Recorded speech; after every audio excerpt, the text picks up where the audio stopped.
नमस्कार, बहुत-बहुत स्वागत करते हैं क्लिक टुडे के आज के इस वीडियो में। और इस वीडियो में हम बात करने वाले हैं नेशनल स्कॉलरशिप को लेकर के। तो जैसा कि आपको पता है कि बहुत सारे स्कॉलरशिप के जो स्कीम थे वो अब क्लोज हो चुके हैं, क्योंकि उनकी डेट जो है एंड हो चुकी है।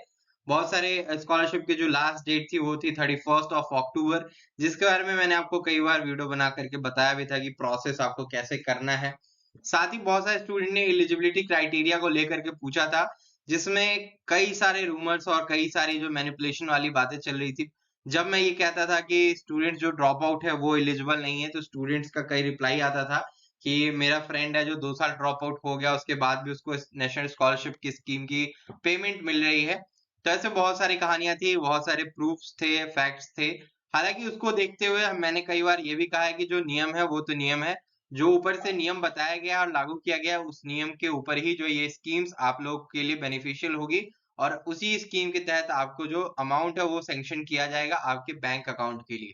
जैसा कि मैंने आपको बताया था कि अगर आपने पीजी में एडमिशन फ्रेशली लिया है, यानी 2024 में लिया है, तो आपके लिए जो हायर एजुकेशन का जो है स्कॉलरशिप चल रहा था, जिसके तहत आपको हर महीने 15,000 रुपए तक जो है मिल सकते थे, जिसमें कि अगले 10 महीने तक आपको जो है 15,000 रुपए की राशि आपके बैंक खाते में डायरेक्ट बेनिफिट ट्रांसफर के थ्रू जो है पेमेंट किया जाता।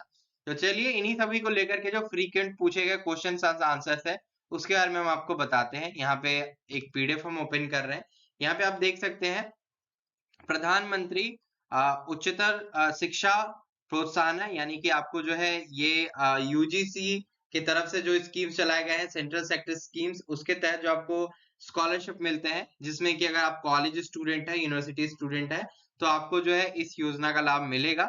जिसके तहत जो बहुत सारी जो यहाँ पे क्वेश्चंस जो पूछे जाते हैं, फ्रीक्वेंटली जो क्वेश्चन पूछे जाते हैं, उसके बारे में नीचे बताया गया है। जो एलिजिबिलिटी क्राइटेरिया है applying for central sector scheme of scholarship for college and university student, ठीक है। यहाँ पे बताया गया एलिजिबिलिटी कंडीशंस पहले बताया गया, स्टूडेंट हुआ have above 80% of successfully candidates in relevant stream from the particular board examination in class 12th, यानी कि अगर आपने 12th क्लास में 80% या 80% से अबव आपने स्कोर किया है तो ही आप एलिजिबल है।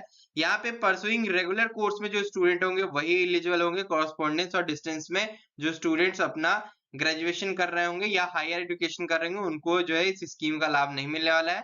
आपकी फैमिली इनकम ऑल सोर्सेज से 4.5 लाख तक ही होनी चाहिए, उससे कम होनी चाहिए, तो ही आप एलिजिबल है। नॉट रिसीविंग अदर स्कॉलरशिप और फीस रीइंबर्समेंट कहते हैं, जैसे कि जो बहुत सारे स्टूडेंट का क्या होता है कि जो फीस है वो माफ हो जाता है। जैसे कि अगर हम डिफेंस सेक्टर की बात करते हैं, तो जो स्टूडेंट डिफेंस सेक्टर से होंगे, उन लोगों को जो है फीस वगैरह जो मिल जाता है, तो उनको यहाँ पे मना किया गया, वो एलिजिबल नहीं है, ठीक है। Diploma student are not eligible under this scheme, जो भी डिप्लोमा कर रहे स्टूडेंट है उनको ये नहीं मिलेगा, ठीक है। Not receiving any other scholarship, ये तो हो गया। फिर आपको student who had taken drop after 12th, यानी जिन्होंने ड्रॉप लिया है 12वीं के बाद, यानी 12th पास करने के बाद 1 साल 2 साल जितने भी साल का ड्रॉप लिया, आप एलिजिबल नहीं है, यहाँ पे क्लियरली मेंशन कर दिया गया, ये आप देख सकते हैं, ठीक है। ये वाले लास्ट वाले पॉइंट पे बताया गया है। मेथोडोलॉजी क्या होता है, यानी कि इनका एक मेथोडोलॉजी होता है जिसके तहत ये स्टूडेंट्स को सिलेक्ट करते हैं। ऐसा नहीं है कि आपने अप्लाई किया और आपके बैंक अकाउंट में पैसा आना शुरू हो गया। ये आपका मेरिट लिस्ट बनाते हैं सबसे पहले, तो मेरिट लिस्ट के बेसिस पे ही आपका पेमेंट होता है। For the eligible applicant merit list is drawn based on gender, 50% boys and 50% girls. यहाँ पे फिर स्ट्रीम से भी लिया जाता है, 3 साइंस से लिया जाता है तो 1 कॉमर्स से, फिर 3 ह्यूमैनिटीज से, यानी 3 आर्ट्स के स्टूडेंट्स को लिया जाता है।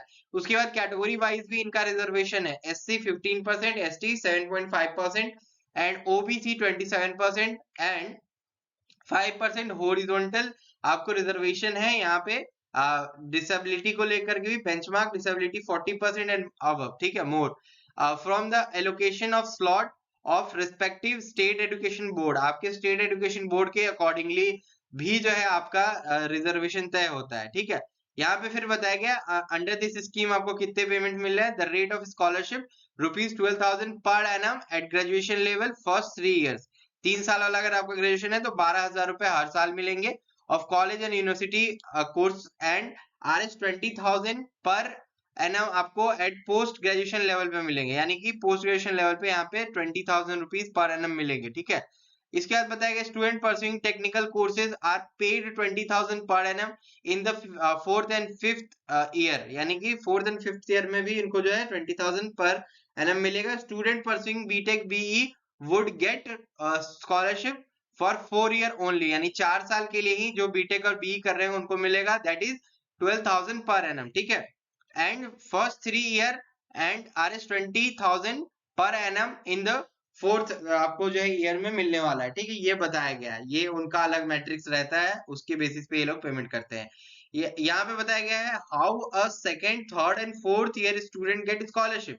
जो भी स्टूडेंट सेकेंड, थर्ड या 4th में जा चुके हैं, 4 ईयर में जा चुके हैं, 3rd ईयर में है, तो उनको कैसे मिलेगा। All student final selected for scholarship in first year, ठीक है। पहले साल में जो स्टूडेंट सेलेक्ट होंगे, एलिजिबल होंगे, वही रिन्यूअल के लिए जाएंगे आगे, तभी उनको सेकेंड, थर्ड या 4th ईयर में मिलेगा, अदरवाइज नहीं मिलेगा। यहाँ पे क्लियरली मेंशन्ड है, आपको आपने फ्रेशली एडमिशन अगर इस साल लिया है तो इसी साल आपको अप्लाई करना होगा। ये नहीं कि इस साल के बाद आप अगले साल जा रहे हैं तो अगले साल आपको मिल जाएगा ये स्कॉलरशिप, ऐसा नहीं है। यहाँ पे फिर बताया गया what is the duration of scholarship and criteria for renewal under the scheme. Renewal का स्कीम यहाँ पे क्या है, तो student will eligible for scholarship for total duration not exceeding 5 year. 5 साल से ज्यादा नहीं हो सकता है, कोई भी कोर्स अगर आप कर रहे हो उससे ज्यादा अगर एक्सीड करता है तो फिर एलिजिबल नहीं होंगे आप, आपका कोर्स 5 साल के अंदर में ही कंप्लीट होना चाहिए। फिर बताया गया है scholarship under the scheme is renewal on year to year, यानी कि हर साल ये रिन्यूअल होता है basis up to post graduation level. Post graduation level तक ये आपका जो रिन्यूअल होते जाता है, except for the student pursuing technical course leading to degree at graduation level, ठीक है। ग्रेजुएशन लेवल तक तो आपको मिल ही रहा होता है। फिर यहाँ पे बताया गया है what is the methodology for a disbursement of scholarship under the scheme. आपका जो पेमेंट होता है वो किस तरीके से होता है, तो एक डीबीटी ट्रांसफर होता है। डीबीटी ट्रांसफर हम कहते हैं डायरेक्ट बेनिफिट ट्रांसफर, जो कि यहाँ पे मेंशन किया गया है। डायरेक्ट बेनिफिट ट्रांसफर के मोड के थ्रू ही आपका पेमेंट जो है क्लियर किया जाता है, आपके बैंक अकाउंट में पहुंचता है। यहाँ पे that is directly into the bank account of the beneficiary, यानी जो भी स्टूडेंट होगा उसके अकाउंट में डायरेक्टली जो ये अमाउंट क्रेडिट किया जाएगा। The scholarship amount will be burst in the Aadhaar seeded bank account, यानी जब आप रजिस्ट्रेशन कर रहे होंगे सारा वेरिफिकेशन हो जाएगा, आपका scholar verification, institution verification, bonafide certificate, जितना कुछ भी वो वेरीफाई हो जाएगा। उसके बाद आपका बैंक अकाउंट का वेरिफिकेशन किया जाएगा।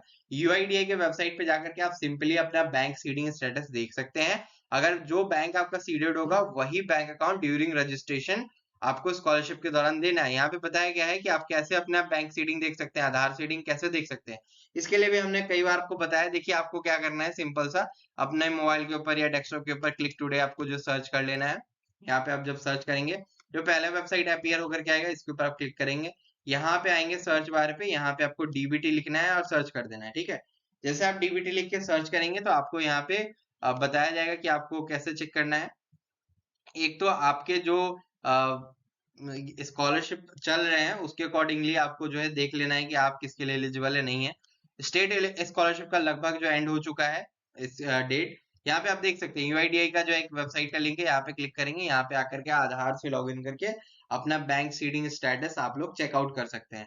लाइक यहाँ पे लॉगिन करके, ठीक है, लॉगिन जब आप कर लेंगे तो यहाँ पे आपको नीचे में बैंक सीडिंग यहाँ पे जो देख रहे हैं इसी प्रकार से आएगा। यहाँ पे आपका लोगो रहेगा, फोटो वगैरह रहेगा आधार का।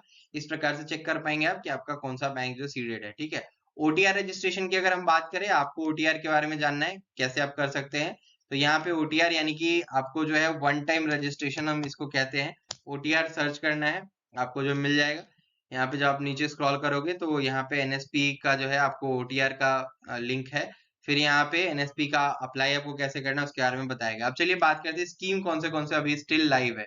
आपको एनएसपी के पोर्टल पे आना है। यहाँ पे जब आप आएंगे इसको आप ओपन करेंगे, यहाँ पे 4 लाइन्स है, 4 लाइन्स के ऊपर क्लिक करेंगे, स्कीम ऑन एनएसपी, अभी कौन सा स्कॉलरशिप लाइव है। स्टिल बहुत सारे स्कॉलरशिप एंड हो चुके हैं। आपको क्या करना है, यहाँ पे सर्च करना है सेंट्रल सेक्टर स्कीम वाले पे और यहाँ पे डिपार्टमेंट ऑफ हायर एजुकेशन पे क्लिक करना है, ठीक है।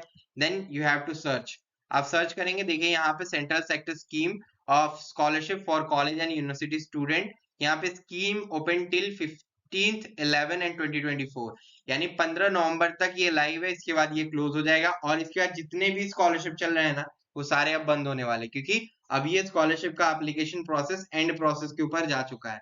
तो ये एक लास्ट ऑप्शन बचा है जिसमें कि जो भी स्टूडेंट यूजी में अपना फ्रेशली एडमिशन लिए हैं या फिर अगर आप पीजी में एडमिशन लिए हैं तो आप देख सकते हैं ओटीआर आपको करना मस्ट है।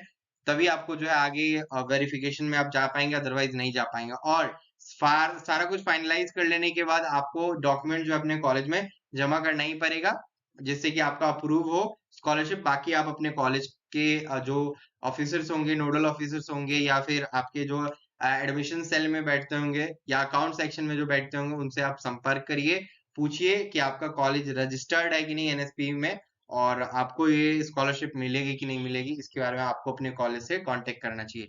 फिलहाल आज की वीडियो में इतना ही, तब तक के लिए हम चलते हैं, धन्यवाद, फिर मिलेंगे अगली वीडियो में। और अगर आपके कोई सवाल या सुझाव हो तो नीचे कमेंट करना ना भूलें।